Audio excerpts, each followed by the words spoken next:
स्वागत है आप सभी का। आपके साथ मैं हूं स्वप्निल। शुरुआत करेंगे इस वक्त की बड़ी और एक दुखद खबर से। ये खबर पाली से मिल रही है। 3 बच्चों की मौत की खबर है। जानकारी मिल रही है कि नाड़ी में डूबने से इन तीनों बच्चों ने अपनी जान गंवाई है। दरअसल ये तीनों बच्चे बाड़े के पास खेल रहे थे और इसी दौरान हादसे का शिकार बने। फिलहाल तीनों बच्चों के शव बाहर निकाले गए। लांबिया गांव में ये घटनाक्रम सामने आया है। जो 3 बच्चे मारे गए उनमें से 2 बहनें और एक उनका भाई है। तो ये बड़ी खबर आपको बता रहे हैं, पाली से मिल रही है। ज्यादा जानकारी देंगे सहयोगी श्याम। श्याम, क्या जानकारी है? श्याम, मुझे सुन पा रहे हैं आप? जी, क्या जानकारी है इस खबर के संबंध में?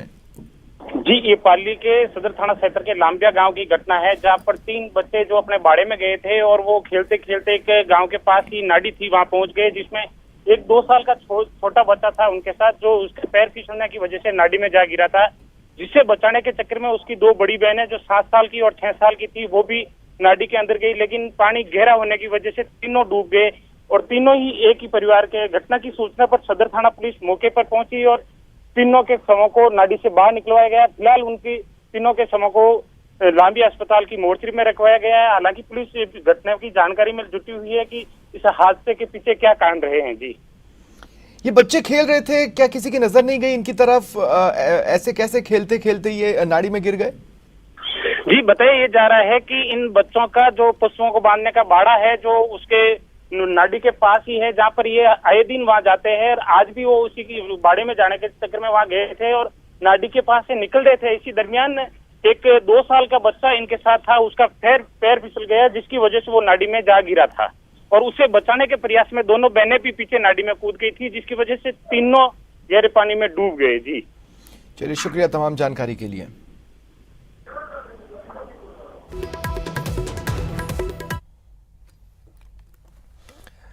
और पाली से ही खबर है। यहां आग ने जमकर तांडव मचाया। बताया जा रहा है कि पुरानी रंजिश में आगजनी हुई। एक पड़ोसी ने 3 बाइक्स को आग के हवाले कर दिया। घर के बाहर ये बाइक्स खड़ी हुई थी, पड़ोसी ने इन्हें आग लगा दी। पुलिस ने हालांकि आरोपी को गिरफ्तार कर लिया है। पाली के सरदार पटेल नगर में बीती रात भैरूलाल के पड़ोस में रहने वाले रिश्तेदार युवक ने पुरानी रंजिश में घर के बाहर खड़ी 3 बाइकों को आग लगा दी। दमकल विभाग मौके पर पहुंचा। कड़ी मशक्कत के बाद आग बुझाई गई। पीड़ित युवक ने कुछ दिनों पहले ही आरोपी युवक द्वारा पुलिस के साथ उलझने के मामले में पुलिस के पक्ष में बयान दिए थे, जिसे लेकर आरोपी पीड़ित से नाराज था।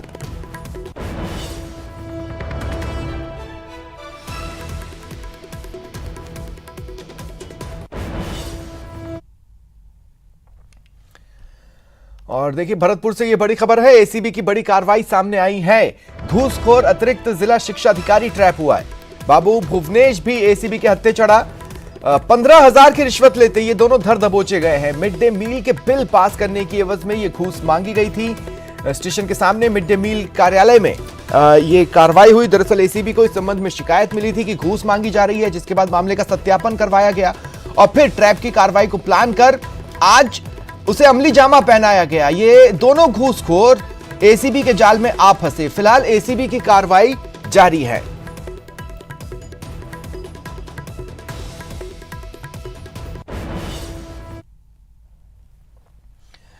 और इधर अलवर में भी एसीबी की बड़ी कार्रवाई सामने आई। बिजली निगम का हेल्पर ट्रैप हुआ है। 11,000 की रिश्वत लेते इसे धर दबोचा गया। हुसेपुर जीएसएस पर यह आरोपी पोस्टेड है। हेल्पर नाम रवि कुमार, जिसे ट्रैप किया गया। बिजली के अधिक बिल की राशि को समायोजित कर नया मीटर लगाने की एवज में इसने घूस मांगी। एएसपी विजय सिंह के नेतृत्व में यह कार्रवाई की गई, जारी है। अन्य चीजें भी खंगाली जा रही हैं।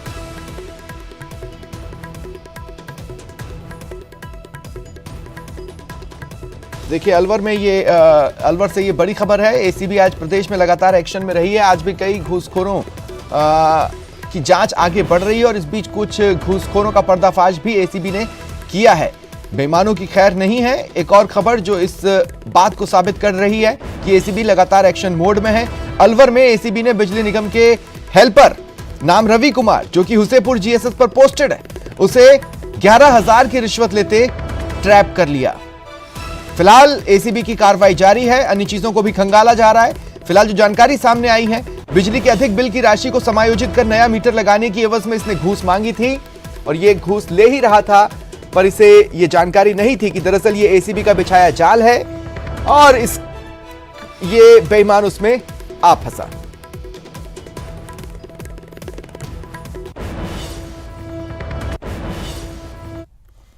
गुजरात में विधानसभा चुनावों की शुरुआत के साथ ही अब शराब तस्कर सक्रिय हैं। तस्कर चोरी छिपे माल इधर से उधर ले जा रहे हैं।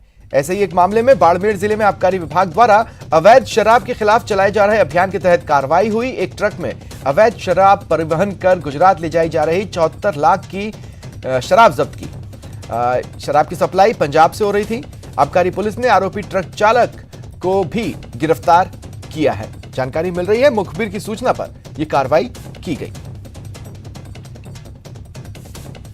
आबकारी विभाग को मुखबिर से सूचना मिली थी कि जिले में से एक अवैध शराब का ट्रक है जो गुजरात की ओर जा रहा है। इस पर आबकारी निरीक्षक बालोद और स्टाफ द्वारा नाकाबंदी करवाई गई और ट्रक को ऑन रोड रोक कर तलाशी ली तो उसमें करीब 1010 कार्टून अंग्रेजी शराब के मिले। मौके पर ही ट्रक जब्त किया और ट्रक ड्राइवर को भी गिरफ्तार किया गया और राजस्थान आबकारी अधिनियम में इसके तहत मुकदमा दर्ज कर कार्रवाई की गई। सर, ट्रक ड्राइवर कौन था? वो कहाँ से कहाँ तक माल लेके जा रहा था? ट्रक ड्राइवर ये पंजाब से लेकर आया था, गुजरात की ओर जा रहा था, जिसमें मौके पर लक्ष्मण राम पुत्र झुंझा राम हैं ड्राइवर, उसको गिरफ्तार किया गया जो बाड़मेर। चित्तौड़गढ़ की गंगरार थाना पुलिस ने बड़ी कार्रवाई कर लगभग 5 लाख रुपए कीमत की अफीम बरामद की। आरोपी को गिरफ्तार किया। 2 किलो 700 ग्राम की अवैध अफीम हेलमेट में छुपाकर ले जाई जा रही थी। मादक पदार्थों की तस्करी की रोकथाम के लिए चलाए जा रहे विशेष अभियान के तहत कार्रवाई हुई। जोजो का खेड़ा बस स्टैंड पर नाकाबंदी थी जिसमें अवैध अफीम ले जाते मोटरसाइकिल सवार को गिरफ्तार किया गया। प्रारंभिक पूछताछ में अवैध अफीम नीमच से मारवाड़ की तरफ ले जाए जाने की जानकारी मिल रही है।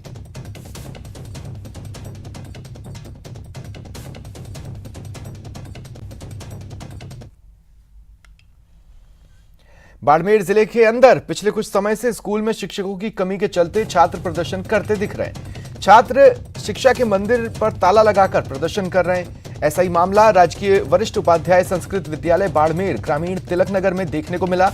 यहां विद्यार्थी स्कूल में होने की जगह सड़क पर बैठकर धरना दे रहे हैं। विद्यार्थियों ने मुख्य द्वार पर ताला लगाया, हाथों में तख्ती लेकर प्रधानाचार्य और शिक्षकों की मांग की। इनका कहना है, हमारे स्कूल में न तो प्रधानाचार्य है न ही गणित समेत अन्य विषय के अध्यापक। छोटी क्लास को पढ़ाने के लिए छात्रों को जाना पड़ता है। छात्र आर पार की लड़ाई करने की ठान चुके हैं।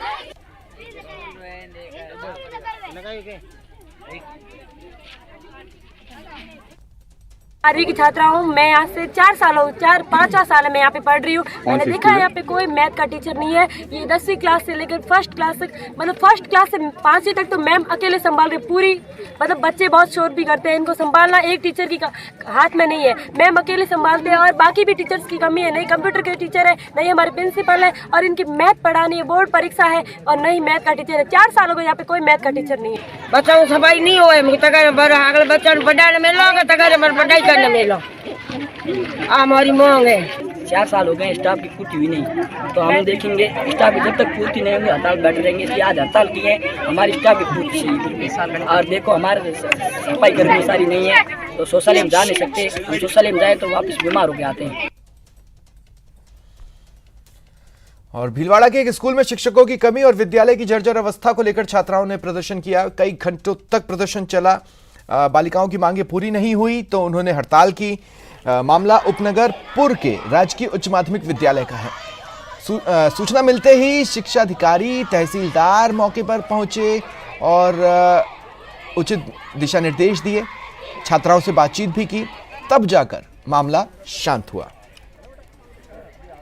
हमारी स्कूल का भवन निर्माण पूरा जर्जर हो रहा है और वह कभी भी गिर सकता है और टॉयलेट शौचालय की सुविधा नहीं है, स्वच्छ पेयजल की सुविधा भी नहीं है और जहाँ पर स्टाफ की इतनी कमी है, जहाँ पर 30 स्टाफ होना चाहिए वहाँ पर ओनली 14 स्टाफ है और एक क्लास में 125 लड़के बैठ के एक टीचर पढ़ाते हैं। कैसे पढ़ाते हैं? और दीवारों से करंट आता है।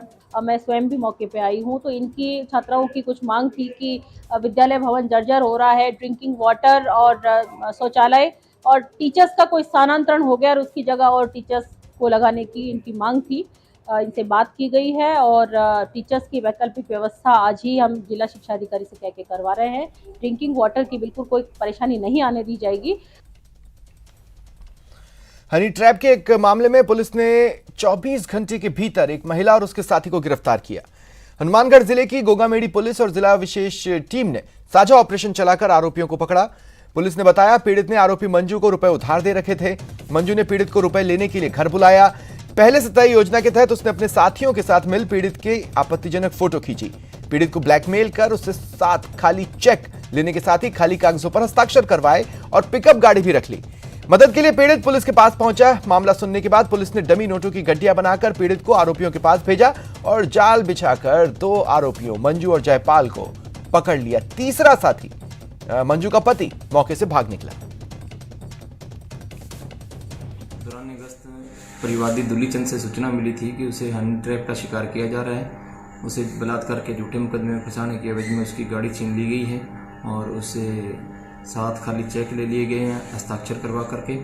और इसके अतिरिक्त उससे एक तहसील में जाकर 2 स्टाम्पों पर लिखा पढ़ी करवाई गई, जिसमें एक स्टाम्प पर पैसे उधारे लेने को लेकर और दूसरे पर गाड़ी का बेचाननामा को लेकर। देखिए कुछ तस्वीरें आपको दिखाते हैं और जो तस्वीर आपको दिखाएंगे वो कोटा के सूर्यनगर इलाके की है। 2 बदमाश दिन दहाड़े KEDL के एक ठेका कार्मिक नरेश सुमन के साथ सरेआम मारपीट कर रहे हैं। सीसीटीवी कैमरे में कैद इन तस्वीरों में साफ साफ देखा जा सकता है किस तरह बदमाश ठेका कार्मिक को दौड़ा दौड़ा कर बीच सड़क बेल्ट से मार रहा है। इससे भी मन नहीं भरा तो बदमाश का साथी भी मदद को आगे आया। उसने नरेश को पकड़ा जबकि बदमाश लगातार बेल्ट से मार रहा है।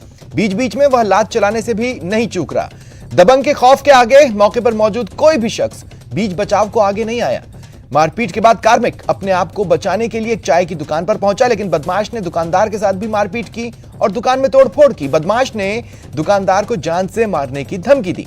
पीड़ित दुकानदार ने बताया कि बदमाश उनसे हफ्ता वसूली करता है, नहीं देने पर मारपीट करता है और अब उसकी जान को खतरा है।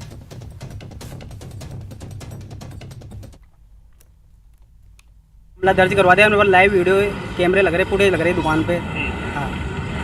और नहीं पहले भी आपने मामला पहले भी मामला दर्ज करवाया लेकिन कोई सुनवाई नहीं है उसकी। क्या मामला दर्ज करवाया था पहले? मामला दर्ज करवाया, पहले भी दुकान पे आए, तोड़फोड़ करी मेरी दुकान पे। हाँ। और आपने वो मामला दर्ज कराया, पुलिस कार्रवाई नहीं की? हाँ, पुलिस ने कुछ कार्रवाई नहीं करी, उन्होंने तोड़फोड़ करी, मारपीट करी मेरे साथ।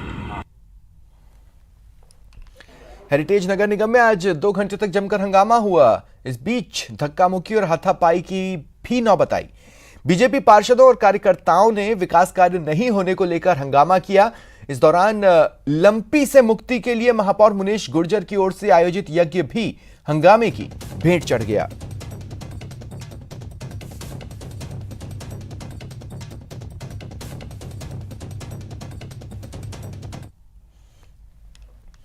एक बार फिर त्योहारी सीजन शुरू हो चुका है। दशहरा आने वाला है, उसके बाद देश का सबसे बड़ा त्योहार दिवाली। ऐसे में लोगों ने अभी से रेलों में टिकट की बुकिंग देखनी शुरू कर दी है। रेलवे भी इसे लेकर तैयार है। जल्द ही कुछ नई रेलों का संचालन होगा। इस कड़ी में पहली फेस्टिवल स्पेशल ट्रेन का संचालन शुरू किया जा रहा है। यह ट्रेन कोलकाता और अजमेर के बीच चलेगी। 4 अक्टूबर से शुरू होने जा रही है। यात्री अभी से इस रेल में अपनी बुकिंग करवा सकते हैं।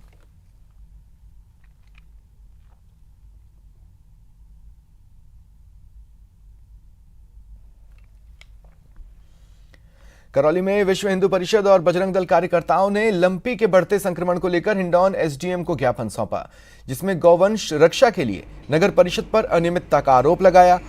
गौसेवा प्रमुख आशीष जांगीड़ मौजूद रहे। ज्ञापन में कहा गया, लंपी से लड़ाई के लिए बजरंग दल के सभी कार्यकर्ता तैयार हैं। महामारी से पीड़ित किसी भी गौवंश की जानकारी तुरंत बजरंग दल के कार्यकर्ताओं को दी जाए।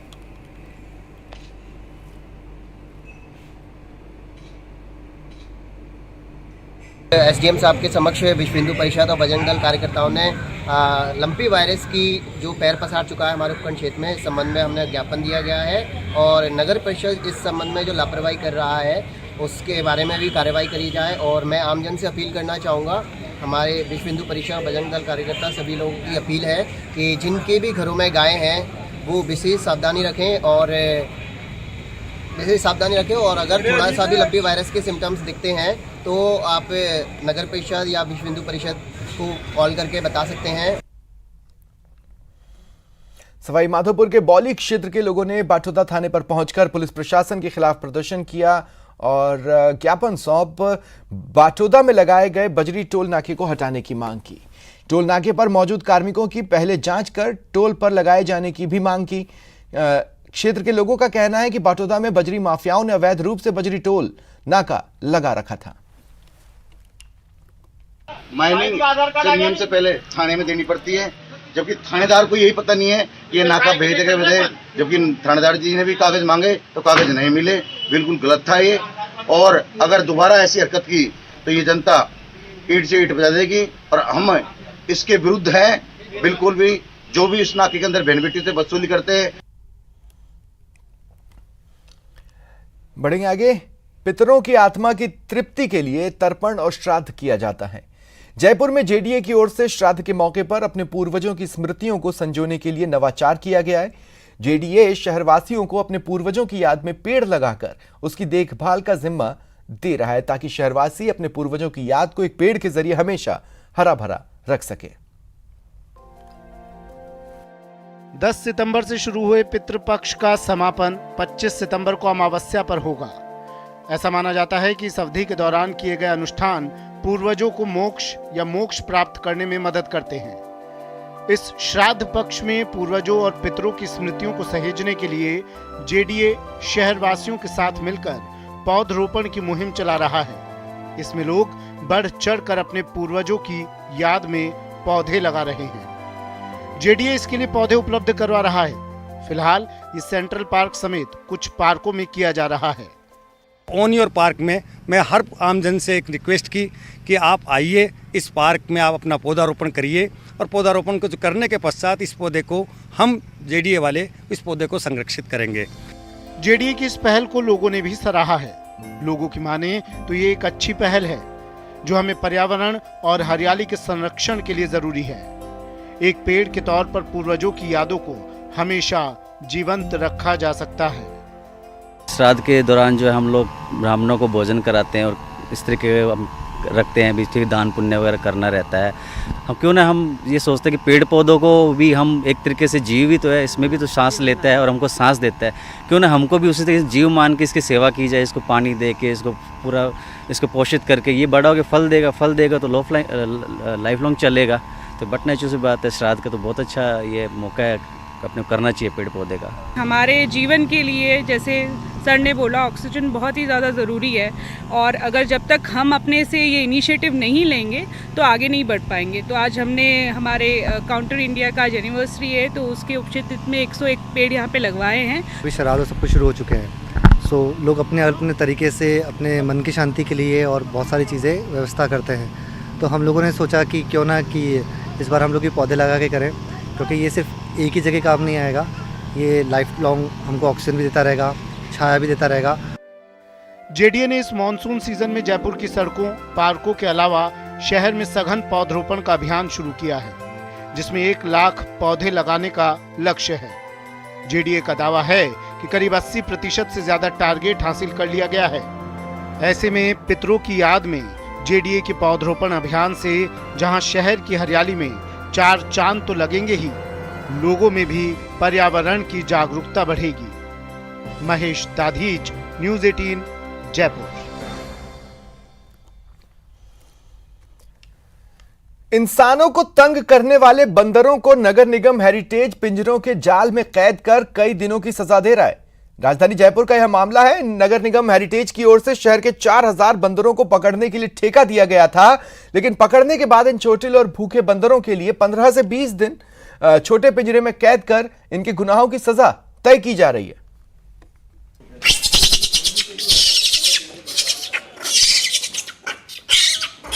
जयपुर हेरिटेज नगर निगम में यहाँ पर जो उत्पाती बंदर होते हैं उनको पकड़ने के लिए ये दबाव खाना में वो जगह है जहाँ पर कि बंदरों को लाया जाता है और पिंजरे में यहाँ पर रखा जाता है। जो पिंजरे में रखे रहते हैं बंदर, उनको कई दिनों तक यहाँ पर रहना पड़ता है और कई समय तक जो है वो इन छोटे छोटे पिंजरों में इन बंदरों को एक साथ यहाँ पर रखा जाता है। जो स्थानीय लोग हैं, स्थानीय पार्षद हैं, वो भी इसका विरोध कर रहे हैं। कह रहे हैं कि जो बंदर हैं उनको यहाँ पर इस तरह से रखना ये पशु क्रूरता जैसा है, क्योंकि यहाँ पर उनकी ठीक तौर पर देखभाल नहीं होती है। कई जो बंदर हैं वो यहाँ पर चोटिल हो रखे हैं, लेकिन उनको पर्याप्त इलाज नहीं मिल रहा है।